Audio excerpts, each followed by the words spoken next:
नमस्कार, फाइटर समाचार में आपका स्वागत है। पेश है आज 10 अगस्त सुबह 6 बजे राजस्थान की खास खबरें।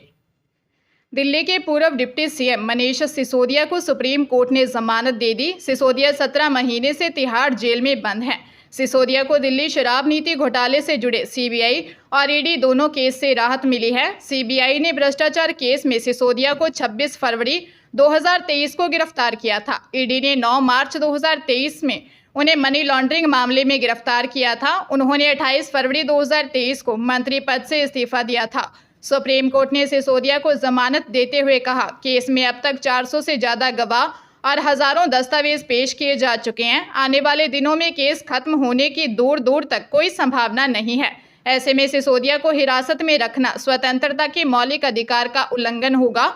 जस्टिस BR गवई और जस्टिस KV विश्वनाथ की बेंच ने सिसोदिया की जमानत पर फैसला सुनाया है। श्रीगंगानगर शहर के नाथावाला स्थित SN सुपर स्पेशलिटी में उपचार के दौरान सद्भावना नगर की महिला प्रिया शर्मा की मौत हो गई। महिला को 2 दिन पहले हॉस्पिटल में एडमिट करवाया था। उसने बुधवार रात यहां जुड़वा लड़के और लड़की को जन्म दिया था। इसके बाद प्रिया शर्मा के पेट में दर्द होने लगा और उसे एसिडिटी की समस्या होने लगी। आरोप है कि पेट फूलने की समस्या आने पर महिला का इलाज करवाने वाली डॉक्टर सुनीता सिहाग को बुलाया गया, लेकिन इलाज करने वाली डॉक्टर सिहाग को 2-3 बार बुलाने के बाद भी वह नहीं आई। महिला के परिजनों का आरोप है कि पूरे मामले में डॉक्टर ने लापरवाही बरती। महिला के पेट में दर्द और एसिडिटी की शिकायत करने के बाद भी डिलीवरी करवाने वाली डॉक्टर ने इस पर ध्यान नहीं दिया। इन लोगों का कहना था कि संबंधित डॉक्टर के खिलाफ सख्त कार्रवाई की जानी चाहिए। महिला का पीहर हनुमानगढ़ जिले के भादरा में है। समाचार लिखे जाने तक मुकदमा दर्ज होने की कार्रवाई की जा रही थी। शिक्षा विभाग ने प्रदेश के सरकारी स्कूलों में जरूरत से ज्यादा पदों को समाप्त करने का आदेश जारी कर दिया है। ऐसे पद पर वर्तमान में कार्यरत कर्मचारी को नहीं हटाया जाएगा, लेकिन जैसे ही उस कर्मचारी का ट्रांसफर होगा या फिर रिटायर होगा, उस दिन पद स्वतः ही समाप्त हो जाएगा। ऐसे में मंत्रालयिक कर्मचारियों के पदों में कटौती होना तय है। कुछ सीनियर सेकेंडरी स्कूल में स्टूडेंट्स की संख्या के आधार पर पदों में बढ़ोतरी भी की गई है। राज्य भर में कटौती ज्यादा है और पदों में बढ़ोतरी कम है। अकेले कनिष्ठ सहायक के 1127 पद समाप्त हो रहे हैं। वही शेष मंत्रालयिक पदों में 1118 पद स्वीकृत हुए हैं। विभाग के फरवरी में जारी एक आदेश की पालना करते हुए माध्यमिक शिक्षा निदेशालय ने पद कटौती का आदेश दिया है। बीजेपी प्रदेश अध्यक्ष मदन राठौर जल्द ही अपनी नई टीम का ऐलान जल्द कर सकते हैं। प्रदेश कार्यकारिणी से कुछ नेता आउट होंगे, उनकी जगह नए नेताओं को मौका मिलेगा। वहीं मौजूदा पदाधिकारियों में से कई को प्रमोशन भी मिल सकता है। राठौर अभी बीजेपी के तत्कालीन प्रदेश अध्यक्ष CP जोशी की बनाई टीम के साथ ही काम कर रहे हैं। हालांकि मौजूदा हालात में मदन राठौर वर्तमान टीम में ज्यादा बदलाव नहीं करने वाले। पार्टी सूत्रों की माने तो राठौर की नई टीम विधानसभा उपचुनाव के ध्यान में रखते हुए जातिगत और क्षेत्रीय समीकरणों को साधते हुए बनेगी। मौजूदा प्रदेश अध्यक्ष मदन राठौर की पहली परीक्षा इस साल 6 सीटों पर होने वाले विधानसभा उपचुनाव होंगे। ऐसे में उनकी नई टीम में इन उपचुनावों की झलक भी साफ तौर पर देखी जाएगी।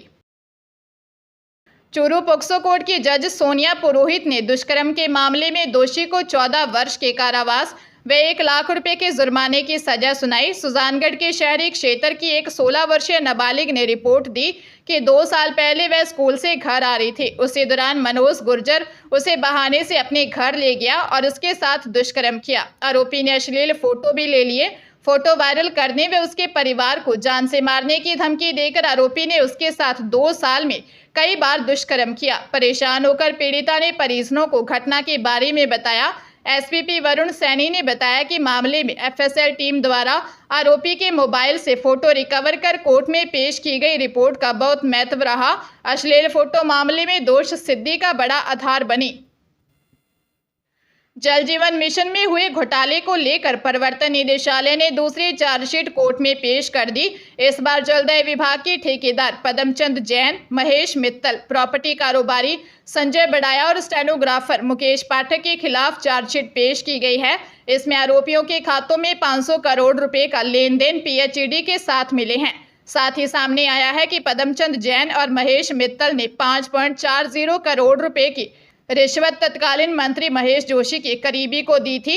इससे पहले ईडी पदमचंद जैन के बेटे पीयूष जैन के खिलाफ पहली चार्जशीट पेश कर चुकी है, जो पहले से जेल में है। इस चार्जशीट में कहा गया है कि पदमचंद जैन, महेश मित्तल और पीयूष जैन टेंडर हासिल करने, बिल मंजूर करवाने के लिए पीएचईडी के अधिकारियों को रिश्वत देते थे। आरोपी हरियाणा से चोरी का माल खरीदने में भी शामिल थे।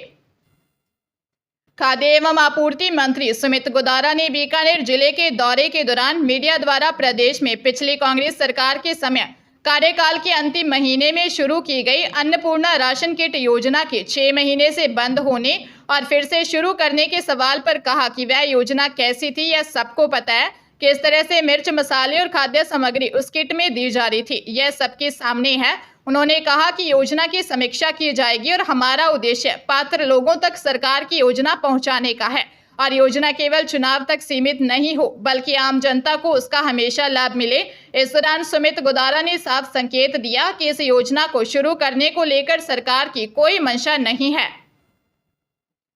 मुख्यमंत्री भजनलाल शर्मा ने भ्रष्टाचार वाले मामलों में एक्शन लिया है। जयपुर विकास प्राधिकरण की तत्कालीन जॉन उपायुक्त ममता यादव सहित 3 अधिकारियों के खिलाफ अभियोजन को मंजूरी दी है। अब इन अधिकारियों के खिलाफ अभियोजन चलेगा जो 1 से 3 वर्ष तक लंबित चल रहे थे। एसीबी ने ममता यादव को फरवरी 2022 में 1.10 लाख रुपए की रिश्वत के मामले में गिरफ्तार किया था। गिरफ्तारी के साथ ही तत्कालीन सरकार ने ममता को निलंबित कर दिया था। मुख्यमंत्री ने भरतपुर के चर्चित रिश्वत कांड के आरोपी डॉक्टर अनिल गुप्ता के मामले में भी अभियोजन की मंजूरी दी है। एसीबी ने भरतपुर के आरबीएम अस्पताल के डॉक्टर अनिल गुप्ता को 2000 रुपए की रिश्वत लेते 8 अगस्त 2021 को गिरफ्तार किया था। अभियोजन मंजूरी का तीसरा मामला कृषि अधिकारी पर्वत दान चारण का है। उदयपुर में तैनात पर्वत दान को एसीबी ने 8 जून 2023 को 25,000 की रिश्वत मामले में गिरफ्तार किया। All India institute of medical sciences AIIMS नई दिल्ली की ओर से एमबीबीएस पाठ्यक्रम की सीटों पर प्रवेश के लिए 20 पेजों की प्रवेश विवरणिका जारी कर दी गई है। जारी की गई विवरणिका में एमबीबीएस पाठ्यक्रम में प्रवेश की पात्रता शर्तें, एमबीबीएस सीटों की संख्या, आरक्षण नीति इत्यादि की विस्तृत जानकारी दी गई है। विवरणिका में यह स्पष्ट किया गया है कि एम्स संस्थानों के एमबीबीएस पाठ्यक्रम की शैक्षणिक पात्रता शर्तें अन्य मेडिकल संस्थानों से भिन्न हैं। एम्स संस्थानों के एमबीबीएस पाठ्यक्रम में प्रवेश के लिए फिजिक्स, केमिस्ट्री, बायोलॉजी तथा अंग्रेजी विषय में जनरल तथा ओबीसी एनसीएल कैटेगरी के लिए एग्रीगेट 60% अंक होने अनिवार्य हैं। एससी तथा एसटी कैटेगरी में यह अंक प्रतिशत 50% है। टोंक जिले में नाबालिग लड़की के साथ रेप कर उसे प्रेग्नेंट करने के मामले में पोक्सो कोर्ट ने दोषी युवक को 20 साल कारावास की सजा सुनाई है। साथ ही 2,05,000 रुपये का जुर्माना भी लगाया है। विशेष लोक अभियोजक मोहम्मद मियां गुलजार ने बताया कि दत्तवास थाना क्षेत्र में 15 साल की पीड़िता ने पिता के साथ पहुंचकर 9 नवंबर 2022 को दी रिपोर्ट में बताया कि 2-3 साल से आरोपी सीताराम बहला फुसलाकर रेप करता रहा। विरोध करने पर पीड़िता और उसके परिवार वालों को मारने की धमकी देता था। जब भी पीड़िता किसी काम से बाहर जाती तो सीताराम उसे डरा धमकाकर उसके साथ रेप करता था। इससे वह गर्भवती हो गई। इसका पता उसे और परिजनों को उसका जोरदार पेट दर्द होने पर अस्पताल में जांच करवाने पर चला। पुलिस ने 28 वर्षीय सीताराम गुर्जर निवासी श्रीपुरा को गिरफ्तार कर कोर्ट में चालान पेश किया। चित्तौड़गढ़ के झांतला मंदिर में दर्शन करने गए 2 श्रद्धालुओं को बकरा चोर समझकर दुकानदारों ने मारपीट कर दी, जिससे एक की मौत हो गई जबकि दूसरे का अस्पताल में इलाज जारी है। सूचना मिलने पर चंदेरिया पुलिस मौके पर पहुंची।